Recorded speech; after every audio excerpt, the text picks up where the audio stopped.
He was the kind of man whose name never needed an introduction. Billionaire, icon, magazine cover every week. Cameras followed him the way shadows follow sunlight. Yet on that afternoon in Los Angeles, standing above the city he practically owned, he felt completely invisible. He had escaped the velvet prisons of award shows, bodyguards, and curated perfection, climbing the dusty trail to the Hollywood sign just to breathe air that didn't taste like expectation. That was when he saw her, trying to balance her cracked cell phone on a rock, stretching her arm out in a desperate angle, failing again and again to take a simple photo. No makeup, no filters, no entourage, just a tired young woman in cheap sneakers, holding the last piece of a dream she could barely afford. She didn't know who he was, not really. She only recognized the face from somewhere, like a billboard she had walked past once. She didn't scream, didn't faint, didn't ask for a selfie.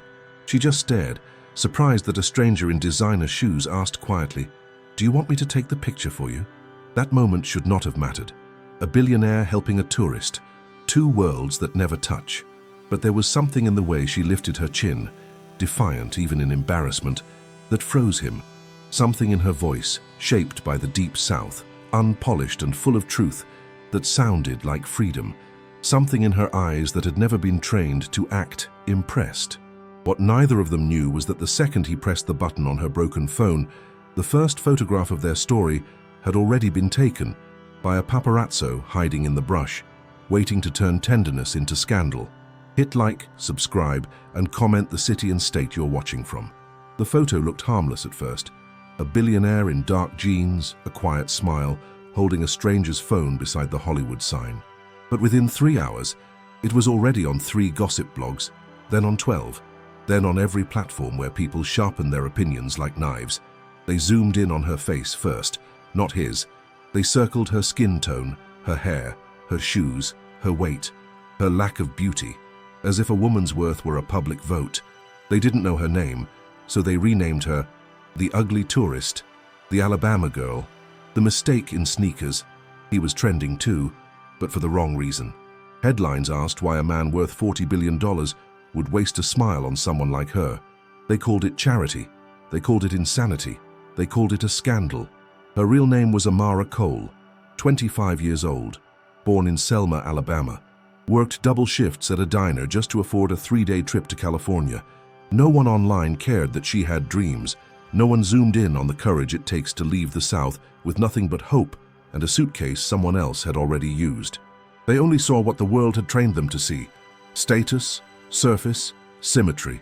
But he, Elias Hart, saw everything they did not. The fire under her silence, the dignity in her posture, the painful familiarity of being judged for something other than your soul. And whether they wanted it or not, their story had already begun. He did not sleep the night the photo went viral. Elias Hart had lived through scandals before, but none of them had ever touched the fragile part of him.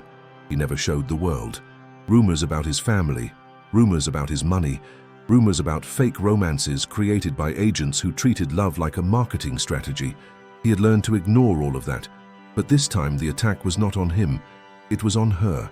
On the girl who had simply asked for nothing more than a picture with the Hollywood sign in the background. On the woman he had spent less than 8 minutes with, and yet could not stop thinking about, because in those 8 minutes she had looked at him like a person, not a brand. She had been the only one who had not asked him for anything, and somehow she was now the one paying the highest price. Before dawn, his phone was already full of unanswered messages. His publicist wanted a statement. His father wanted silence. His brand partners demanded distance. The internet wanted blood, or at least entertainment. And all Elias wanted was to know if Amara Cole was safe. He knew almost nothing about her, just her first name, her voice, and the way she had smiled like she had never been told she wasn't allowed to.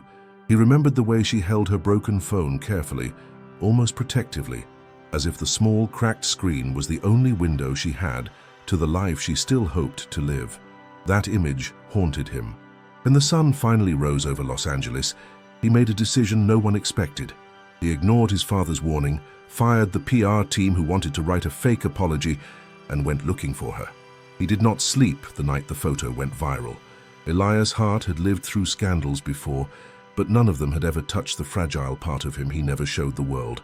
Rumors about his family, rumors about his money, rumors about fake romances created by agents who treated love like a marketing strategy. He had learned to ignore all of that, but this time the attack was not on him. It was on her, on the girl who had simply asked for nothing more than a picture with the Hollywood sign in the background, on the woman he had spent less than 8 minutes with, and yet could not stop thinking about, because in those 8 minutes she had looked at him like a person, not a brand. She had been the only one who had not asked him for anything, and somehow she was now the one paying the highest price. Before dawn, his phone was already full of unanswered messages. His publicist wanted a statement. His father wanted silence. His brand partners demanded distance. The internet wanted blood, or at least entertainment, and all Elias wanted was to know if Amara Cole was safe. He knew almost nothing about her, just her first name, her voice, and the way she had smiled like she had never been told she wasn't allowed to. He remembered the way she held her broken phone carefully, almost protectively, as if the small, cracked screen was the only window she had to the life she still hoped to live. That image haunted him. When the sun finally rose over Los Angeles, he made a decision no one expected. He ignored his father's warning, fired the PR team who wanted to write a fake apology, and went looking for her. The first place he checked was the same trail where they had met. The tourist crowds were already climbing, sweat on their backs, phones in the air, chasing a view that had already been photographed more times than stars in the sky. He scanned every face, every silhouette, hoping she had returned to the only landmark she had wanted to see. But she wasn't there, only strangers pretending to smile. He walked further up, toward the fence near the H of the sign. The wind was colder up there. The city stretched out below him, silver, loud, impossible. Somewhere inside that endless sprawl, a girl from Alabama had gone to sleep, hated by millions of strangers who had never heard her speak. That thought made his chest hurt in a way the tabloids never could. He stayed there long enough for 2 hikers to recognize him. They asked for photos. He refused. They filmed him anyway. That was when he realized the world would not let him look for her quietly. If he wanted to find Amara, he would have to do it in daylight with the entire planet watching. He went home, showered, dressed in simple clothes that still looked expensive because everything he owned was designed to look that way. Then he walked past the marble floor of his family's mansion, ignoring the portraits of heartmen who had built half the city and controlled the other half. His father stood in the hallway, arms crossed, jaw tight, already furious. "You are not going to chase that girl," his father said. "You are going to let this die. The world already knows what this is. A moment of charity. A mistake. Do not make it bigger." Elias stared at him, calm, but burning inside. The mistake wasn't helping her. The mistake was letting people believe she deserves this. His father laughed, but it was the kind of laugh that came from a man who felt the world slipping out of the shape he understood. "You think you can change the narrative? You are the narrative, Elias. You know how this country works. Beauty, money, power, she has none of them. That is why they are tearing her apart." "No," Elias answered. "They are tearing her apart because she has something they can't measure." "And what is that?" his father asked. "Worth." The word echoed in the hall like blasphemy. He left without saying more. A driver tried to follow him. Elias dismissed him and took the keys himself. He needed silence. He needed air. He needed the truth. The city felt different that day, as if everything artificial had been peeled back to reveal something raw. Billboards of perfect faces glared at him, as though mocking the sudden fragility of his own world. Coffee shops were full of people scrolling through the same photograph, judging a woman they would never meet. In every screen reflection, he saw cruelty disguised as curiosity. He stopped at a newsstand. The magazines had already printed her face, cropped, mocked, violated. One headline read, "Billionaire loses his mind for average girl." Another, "From Alabama to eyesore. Who is she?" The words felt like acid. He looked at the old man behind the counter. "Do you know where they got that photo?" Elias asked. The man shrugged. "Paparazzi live in the hills like coyotes. They feed on blood." Elias paid for every copy, not to read, but so no one else would. A pointless gesture, but it felt like the only resistance left to him. He tried the hotels next, cheap ones first, the kind with flickering neon signs and lobbies that smelled like old carpet and boiled coffee. He showed the receptionist the picture. Some shook their heads. Some stared in disbelief at the idea that a billionaire was searching for a girl like her. One woman finally said she might have seen someone similar, someone quiet, someone who paid in worn bills and did not stay long. Was she alone? Elias asked. Yes, the woman replied, but she looked like someone who had never been alone before. The answer stabbed him, because he realized she was not running from him. She was running from what the world had turned her into overnight. And he was the only one who could undo that damage, if she ever let him close again. He found her on the third evening, not because the city shrank, but because one piece of him refused to stop believing she had not disappeared, only folded herself into quieter places. She was sitting alone at the back of a small laundromat in East Hollywood, the kind that still used quarters and smelled of metal, detergent, and tiredness. Her suitcase was beside her, half open, a few clothes still damp. Her cracked phone sat face down on her lap, as if it had already heard enough of the world. She did not see him walk in. She was staring at the spinning machine, eyes glassy, as if letting the turning drum hypnotize her into not feeling anything. Elias stood there for a moment, frozen, unsure how to cross the distance without breaking her more. Then she looked up. She did not gasp. She did not smile. She just blinked, recognizing him not as the billionaire from the headlines, but as the man who had held her phone gently on the hill. "I was afraid you'd come," she said, voice low, carrying the soft rhythm of Alabama soil. "I was afraid I wouldn't find you," he replied. Silence sat between them, heavier than any insult the internet had thrown. She looked thinner, not physically, spiritually, like the world had scraped at her edges. "You don't owe me anything," she whispered. "How you help me take a picture. That's all. Whatever is happening now, it's not your problem." "It is," he said, sitting across from her, "because they're doing it to you because of me." She shook her head. "No, they're doing it because of them. Because I don't look like who they think a man like you should be seen with. Because I'm not light enough, not rich enough, not shaped like the women they worship. I've lived with this my whole life. You just walked into the middle of it." He exhaled slowly. "I don't want to walk away." She stared at him, truly stared, like she was trying to find the lie in his bones. "You still don't get it," she said. "You get to choose whether this affects you. I don't. I don't get to wake up tomorrow and decide not to be black, not to be poor, not to be the girl with the broken phone from Alabama. The world already decided who I am." "No," he answered, voice quiet but steady.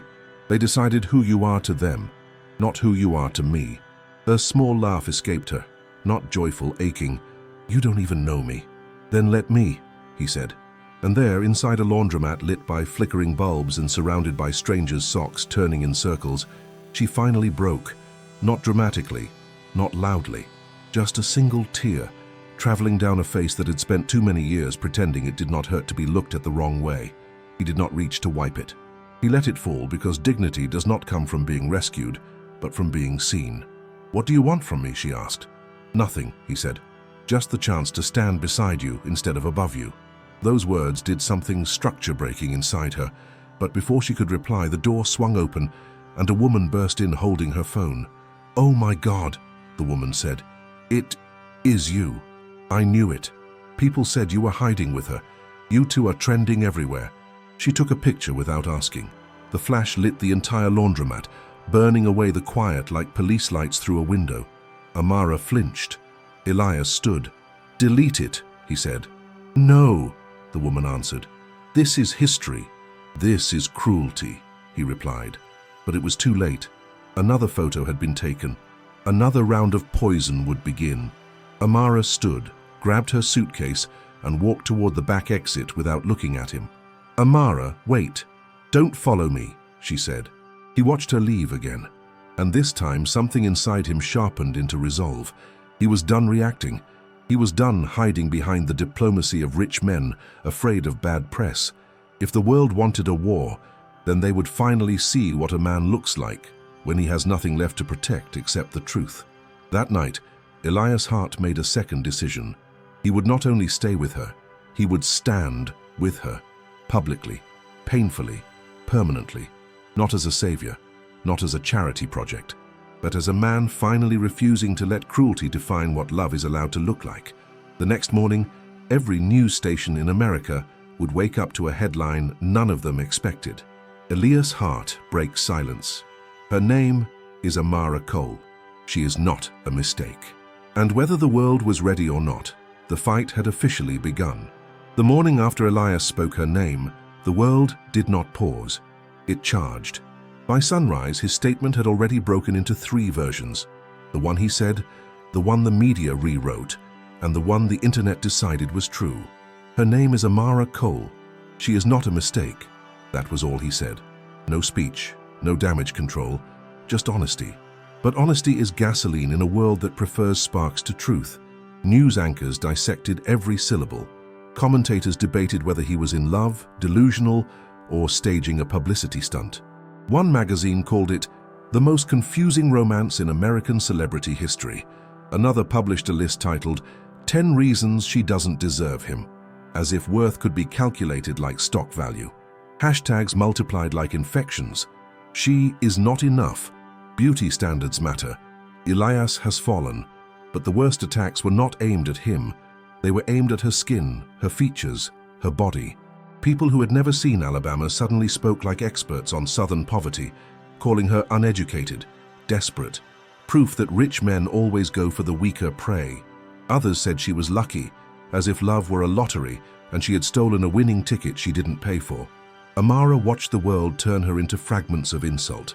She stayed silent, not because she was weak, but because she knew every word from her would be twisted into a weapon against her. The laundromat was gone. So was the cheap motel. She found a small room in a neighborhood where no one recognized her, but even there, faces changed when they eventually connected her to the headlines. Cashiers stared too long. Strangers whispered. One woman asked if she was the charity girl. Amara felt her identity dissolving into a meme she never agreed to become. Meanwhile, Elias was losing everything he was supposed to care about. 3 brands cancelled endorsement deals. One studio froze his film contract. His father's voice thundered through the family estate, shouting that the Hart legacy had survived wars, recessions, and scandals, but it would not survive a girl the world refused to find beautiful. "You are ruining our name," his father said. "I am saving mine," Elias replied. That was the day he moved out of the mansion and into a glass-walled penthouse overlooking the same city that now treated him like a traitor. And for the first time in his life, the silence in a large room did not feel luxurious, only empty. He tried calling Amara. No answer. He sent messages. No reply. He drove to the laundromat again. She was gone. He feared she had left Los Angeles, maybe gone back to Alabama, swallowed by the same world that tried to swallow every woman who dared not fit its mold. 3 days passed, then 4, then 5. On the 6th day, one of his cancelled brand partners made a public statement. "We stand for excellence. We do not endorse associations that lower the standard of beauty and influence."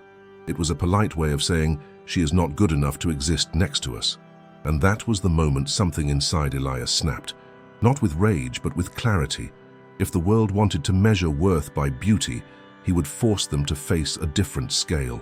He called a press conference. Not in a hotel ballroom filled with velvet ropes and curated lighting. Not on a studio lot.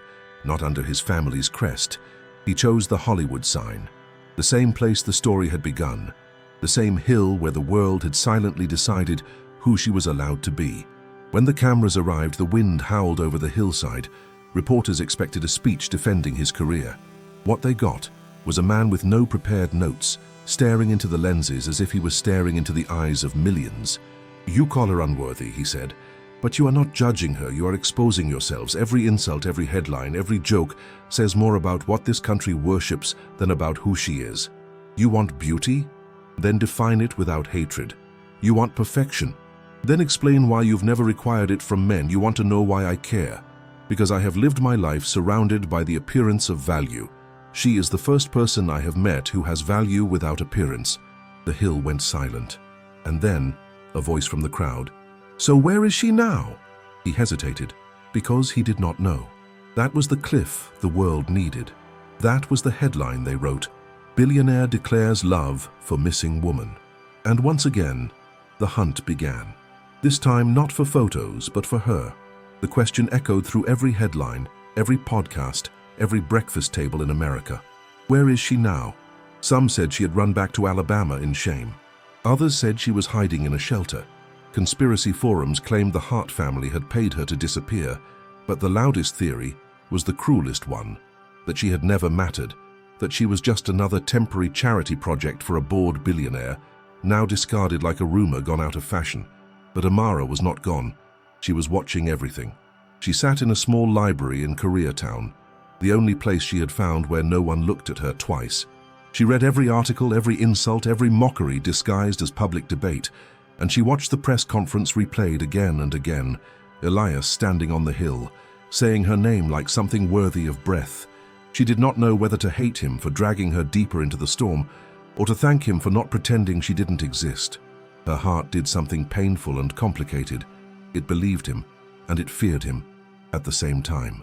That night, she made a decision, not to run, not to forgive, but to be the one who decided what her story was going to sound like. She went to the one place no one expected her to go, the Hart Foundation headquarters. She walked past the marble lobby, past the security guards who almost did not recognize her in her simple jeans, her cotton shirt, her hair tied back with a drugstore band. She asked for Elias. They refused. She asked again. They refused louder. Then a woman in a suit whispered, "Oh my God, it is her," and ran upstairs. 10 minutes later, the elevator opened. Elias stepped out. He did not rush, he did not reach for her. He simply stopped in front of her, as if afraid that any movement might make her disappear again. "You found me," he said. "No," she replied. "You made it impossible for me to be lost."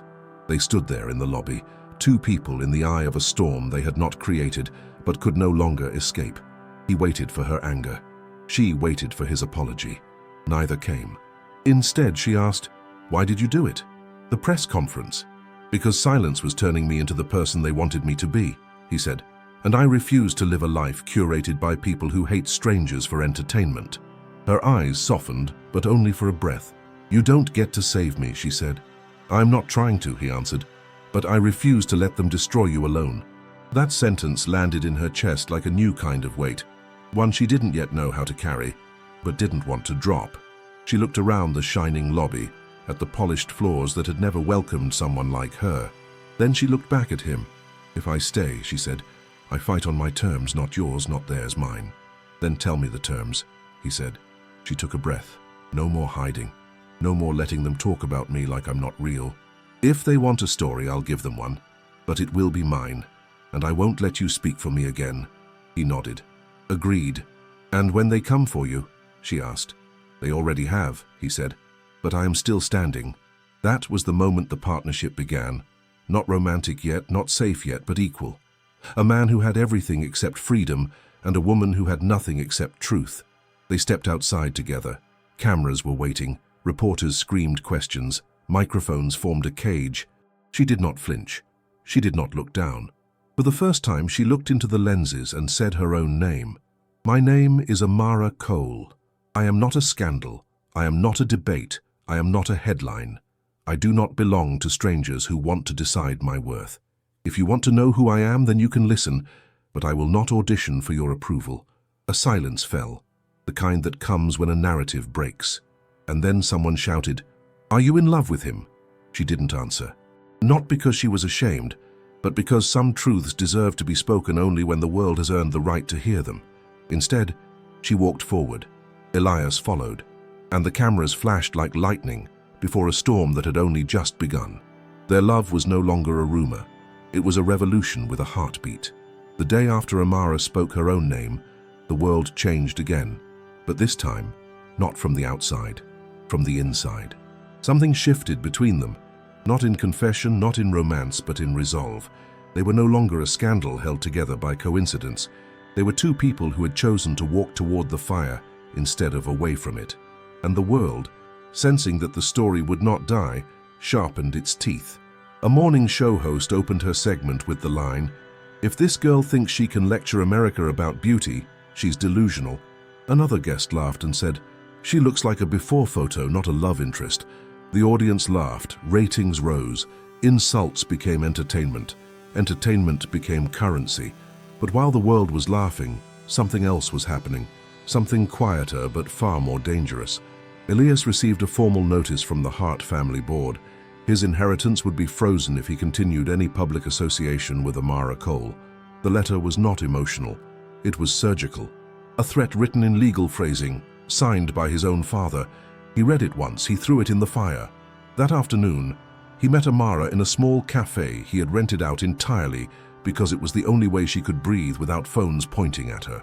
She sat by the window, wearing the same jacket she had bought second-hand before the trip, the seams slightly frayed, the fabric too thin for the cold that Los Angeles pretended it didn't have. He sat across from her and slid the letter on the table. She read it. She did not look surprised. "They're going to take everything," she said. "They already tried," he replied. "No," she said, looking into his eyes. "They tried to scare you. Now they're going to punish you." He smiled. Not the smile of a privileged man, but the tired smile of someone who had just realized what freedom costs. "Then let them," he said. "You say that now," she whispered. "But when they take the houses, the cars, the private everything, when you're not the golden boy anymore, when no one sees you as untouchable, what then?"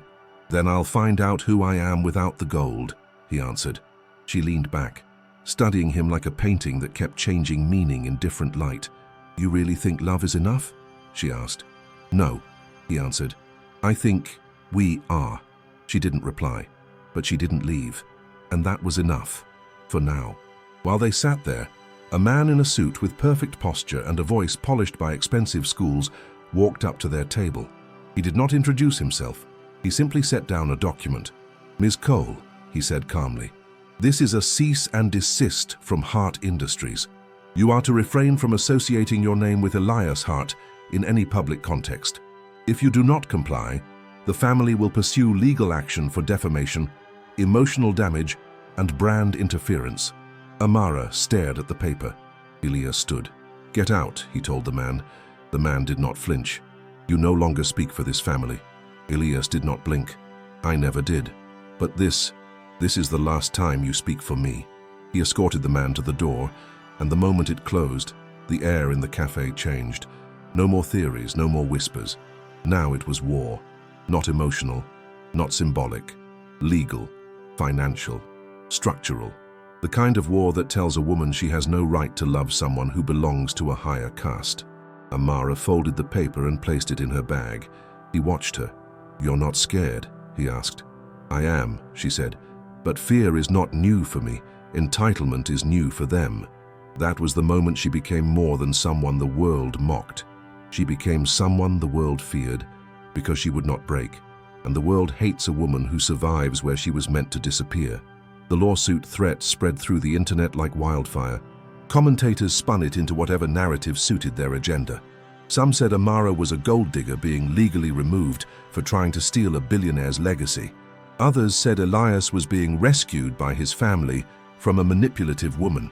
Not one headline mentioned the truth, that the only crime she had committed was existing in a world that worshipped a kind of beauty she was never invited to embody.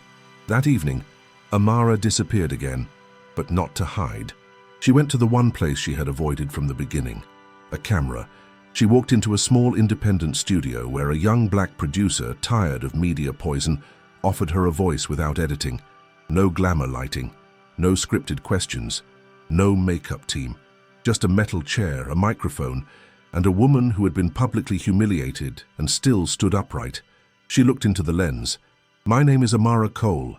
I am not a model. I am not rich. I am not a product. I am not a lesson in beauty. I am a person, and this is the last time I will let strangers decide whether I am allowed to be treated as one." She talked about her childhood in Alabama, not as a sob story, but as a truth story. She spoke about the night her mother told her that loving herself was not a choice, it was an act of survival. She spoke about saving tips from diner tables to see a world that now wanted her erased. She spoke about the message she wanted her younger self to hear. You do not owe the world pretty to deserve breath. The video was posted at midnight. By morning, it had 10 million views. Not because people suddenly loved her, but because silence had finally been replaced by her own voice, not someone else's version of it. Elias watched the video alone in his penthouse. He had seen interviews before. He had seen speeches practiced in front of mirrors, tears rehearsed like choreography. But this was different. There were no theatrics, no manipulation. Just a woman who refused to apologize for existing in a body that others had decided was unworthy of desire. He realized then that he did not just care for her. He admired her. He envied her fearlessness. He wanted to protect her, yes, but more than that. He wanted to stand beside her, not ahead of her. He called her. This time she answered. "Amara," he said quietly, "I saw your video." "Good," she replied. "You were—" "Don't say brave," she interrupted. "I am not trying to be inspirational. I am trying to stay human." He smiled. "Then I will say honest." She was silent for a moment. "You still want to fight this?" she asked. "Not fight," he said. "Build something they can't burn down." "And what is that?" "A life, not a headline." Another pause. And then, "If we do this," she said, "there is no way back. You understand that?" "I do. You won't be who you were before." "Good," he said. He was a lie anyway. She breathed in slowly, then let the air go. "Then we do it together," she said. Those were not love words. They were war words, and love would grow inside the war, not instead of it. The next day, Elias called a second press conference. Not at the Hollywood sign, not in a boardroom, but in front of the courthouse, the same one where the Hart family intended to legally erase her. Cameras gathered, hungry for spectacle. He arrived first. She arrived second. Side by side, no distance, no apology. He wore nothing expensive. She wore the same jacket she had traveled from Alabama in. No costume, no disguise. Just truth, walking on two sets of feet. A reporter shouted, "Elias, are you choosing her over your family fortune?" "Yes," he said simply. Another asked, "Amara, are you in love with him?" She looked at them, not shy, not angry, just done with letting people script her. "What I feel is not for you," she said. "What I am choosing is respect." Then she turned to him. He looked at her like the world was finally quiet, and then he reached for her hand, not like a movie, not like a performance, but like a man who had decided that the most radical act was not money, not rebellion, not fame, but to touch the person he refused to let the world erase. The cameras exploded. Headlines rewrote themselves live. The lawsuit became pointless. The war moved to a deeper stage. But what mattered was this. There was no turning back. The moment their hands met, the story stopped being about beauty. It became about choosing someone the world told you not to love, and loving anyway. That was the cliff. That was the breaking point. That was the moment the world realized they were not a scandal, they were a threat. The invitation arrived 2 days later, wrapped in gold paper and expectation. The Global Humanity Gala, an event attended by presidents, actors, billionaires, royals, and the kind of people who thought kindness was a decorative word printed on charity brochures. Elias had been invited every year since he turned 18. He had always gone with a model chosen by his publicist, a woman who would match the cameras, the gowns, the photographs aligned like currency. But this year he sent back his reply with 2 words that traveled like a shockwave through old money hallways. "I'm bringing Amara." The board called. His father called. His mother called. Investors called. They did not ask. They demanded. "You cannot do this," they said. "You will humiliate yourself," they warned. "You will destroy her," they insisted. He answered all of them with the same sentence. "Then let the world see who is actually ashamed." Amara did not want to go. Not because she feared judgment. She had lived her whole life inside its teeth, but because she understood what this night meant. It was not a date. It was not romance. It was a battlefield dressed in diamonds. "Those people don't want me in their room," she said. "They don't own the room," he replied. "They built it," she said. "Then we will walk in without bowing." She looked at him for a long time, measuring not his courage, but his willingness to bleed. "Fine," she said. "But I am not wearing their costume." "You wear whatever makes you feel like you exist," he said. So she did. No glittering gown, no rented jewels, no sculpted hair.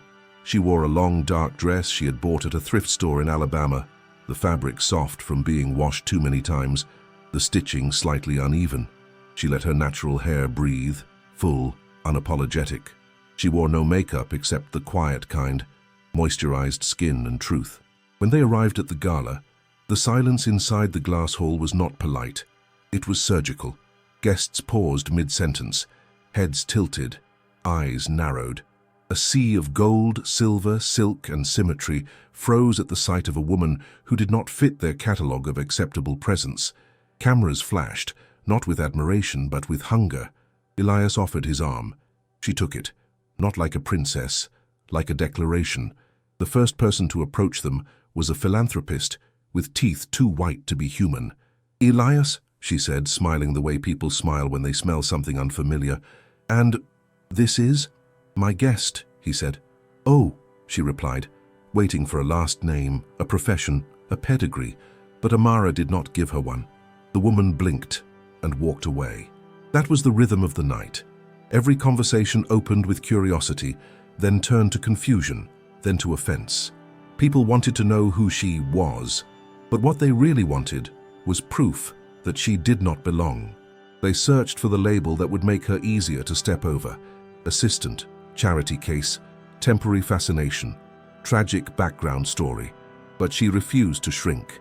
Elias watched her move through the room, not smiling, not performing, not begging to be included. She stood rooted in herself like someone who had finally stopped apologizing for the space she took. And that was when the master of ceremonies announced, "Tonight, we honor the Hart family for their continued legacy of influence." The crowd applauded. Elias did not move. Then he reached into his jacket and pulled out not a speech, not a checkbook, but a small velvet box. The room fell silent in a way silence rarely does. He did not kneel. He did not perform. He simply opened the box and turned it to her. Inside was a ring, not diamond, not gold, not luxury, just a simple silver band. The kind that could belong to anyone. The kind that rejected price tags. The kind that declared, "I choose you, not what they think you should be." For a moment she did not breathe. For a moment the world did. Then came the sound. Not applause, not joy, but the loudest silence she had ever heard. Because no one in that room wanted to clap for a love they did not understand. She did not look at the ring first. She looked at him. Not the billionaire, not the headline, not the rebellion in a suit, but the man who had chosen to stand beside her, even when the entire world wanted him to stand above her. His eyes did not beg.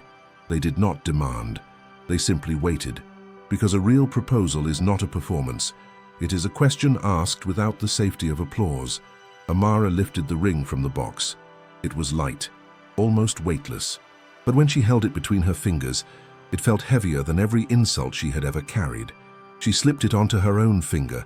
No one moved. No one clapped. No one congratulated them. The wealthy watched as if witnessing a crime against their social order, something that could not be undone and should not be allowed. One woman whispered into her champagne glass, "This is embarrassing." Another man muttered, "He has lost his mind." A third guest scoffed louder than necessary, "She is not the kind of face that belongs in legacy photos." Elias heard all of it. He stepped forward, and for the first time in his life, he raised his voice without a microphone, without a speech, without permission. "You don't have to approve of her," he said. "She wasn't made for your approval." A few gasps, a few phones recording, a few hearts waking up. "She is not here to complete your picture of perfection. She is here because I chose her and she chose me, and neither of us owes this room an explanation for what love is supposed to look like." Then he looked at the audience the same way they had looked at her, unfiltered, unafraid.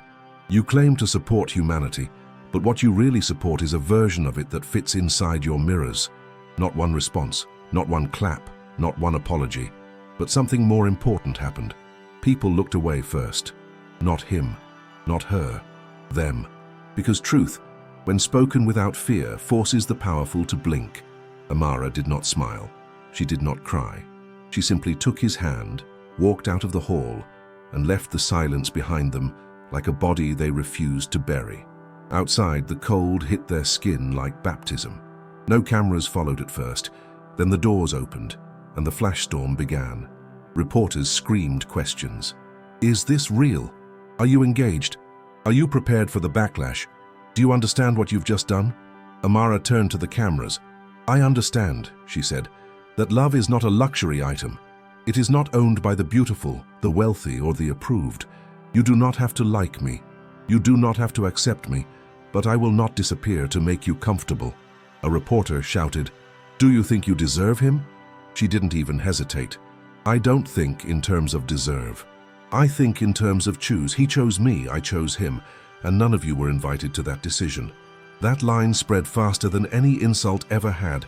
For the first time since the story began, she was not being discussed. She was being quoted. But victory never comes free.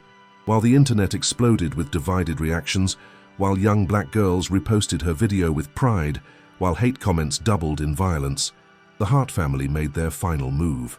Elias received a final message, sent through a private legal courier.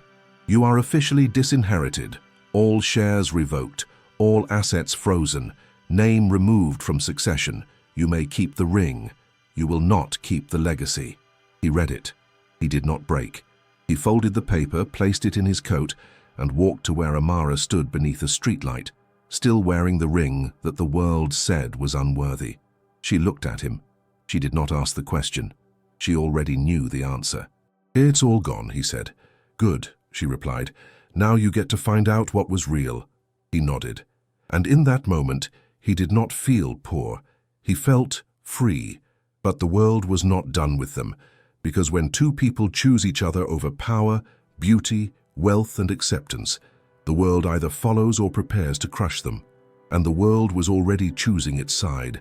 They did not move into a mansion. They did not run away to a private island. They did not buy silence. They rented a small apartment above a bakery in a part of Los Angeles where nobody cared who he used to be and nobody recognized who she had become.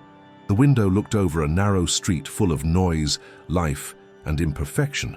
For the first time, Elias woke up not to servants or shareholders or calendar alerts, but to the sound of bread trays being dropped on steel counters downstairs. He learned to make coffee without a machine that cost more than a car. He learned that a shirt can be worn more than once. He learned that peace is not quietness. It is not needing to perform. Amara found work at a community center that had no funding and too many children. She did not teach them how to speak prettier or smile cleaner. She taught them how to see themselves without waiting for permission. She hung a handwritten sign on the wall that said, "You are not here to decorate the world. You are here to rewrite it." The first girls who walked in stared at her like a myth. "You're the woman from the video," one whispered.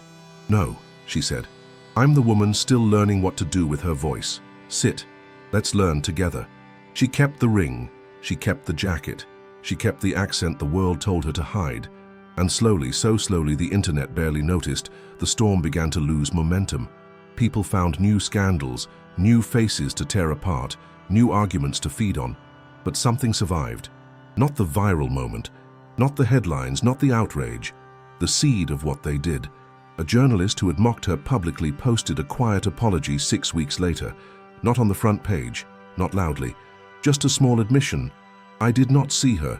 I saw what I was trained to mock."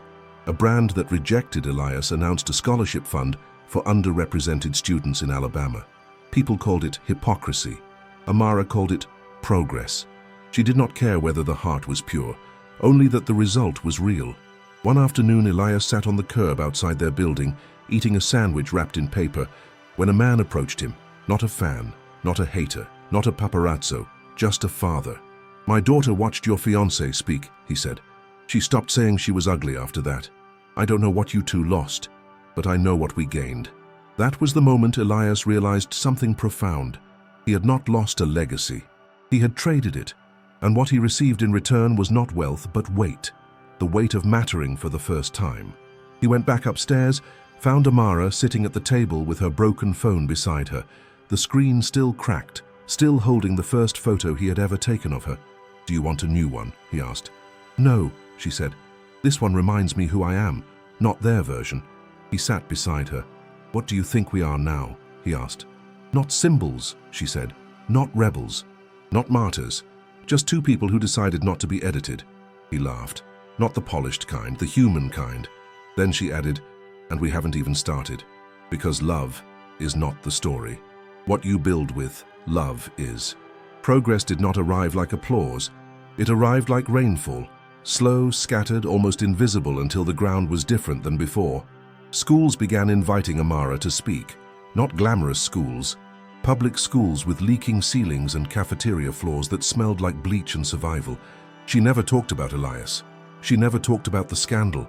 She talked about mirrors, the kind the world builds, the kind that lie, the kind that can be shattered if you stop asking your reflection for permission. She taught them something the world never taught her. You do not need to be beautiful to be unforgettable. And the children believed her, because she was not a poster. She was a scar that healed into voice. Meanwhile, Elias did not return to the world he left. He did not rebuild his empire. He did not fight for a seat at the table he had pushed himself away from. He built something smaller and far more dangerous to the old order. A foundation, funded not by inherited millions, but by the money he earned teaching digital production to teenagers who could not afford college. He named it the Unedited Project. Their slogan was simple: "Nothing about you needs to be corrected to matter." He spoke at community centers. He fixed broken laptops.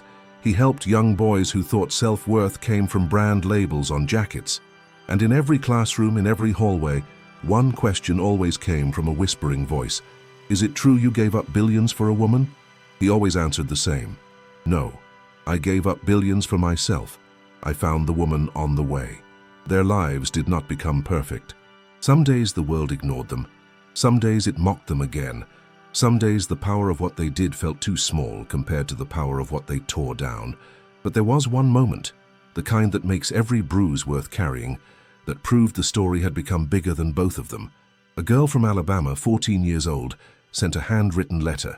It said, "I didn't think someone who looked like me could be loved in public without being made into a joke. You showed me that being seen is not the same as being judged. Thank you for not hiding." Amara held that letter like scripture. She placed it inside the same small box where she kept the ring when she wasn't wearing it.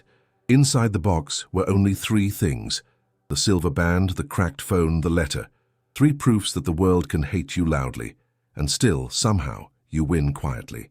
One evening, while the sun melted over the city that once tried to erase her, Elias found Amara sitting on the fire escape, watching the skyline. "You know they'll make a movie about us one day," he joked. She shook her head. "No, they'll try, but they won't get it right. They'll want to fix me, smooth me, rewrite me. Then what happens? They'll fail," she said, "because I am not a story people tell. I am a story people unlearn." He sat beside her, their shoulders touching. Los Angeles stretched below them, not as a stage, not as a throne, but as a city finally stripped of its illusion. "You ever miss it?"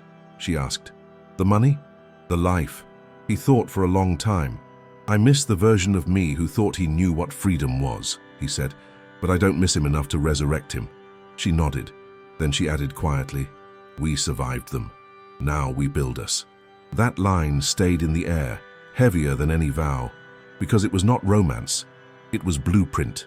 And that was when the true legacy began. Not the scandal, not the backlash, not the love story, but the after. The part no one films because it has no glamour, only growth. The world forgot the headlines, but the people who were changed by it, they did not forget, and they did not go back. There would never be a monument built for them, no museum wing, no statue in a park, no plaque nailed to a brick wall declaring, "Here stood the couple who refused to be edited." Their victory was not made of marble. It was made of ordinary days, lived without apology, without disguise, without permission from the people who once thought they owned beauty, love, and legacy. Years later, the world barely remembered the scandal. The headlines had dissolved into dust the way all noise eventually does. What remained alive were the seeds their story had planted. Girls who no longer asked mirrors to bless them, boys who no longer confused wealth with worth, adults who stopped using the word deserve as a weapon. Amara never became a symbol of perfection. She became something harder, something truer, proof that being seen without being approved is its own kind of freedom. Elias never regained the fortune he lost. He gained something money could never fabricate, a name that finally belonged to him, not to history. Every now and then, tourists still climbed the hill to the Hollywood sign. They took pictures, posed, smiled, edited, but some of them, just a few, looked a little longer at the view, remembering the story of the girl with the cracked phone and the billionaire who walked away from gold to stand beside her. And somewhere in the city below, in a small apartment that smelled of warm bread and second chances, 2 people lived a life that did not ask to be admired, only to be real. They did not win the approval of the world. They did something harder. They outlived its judgment.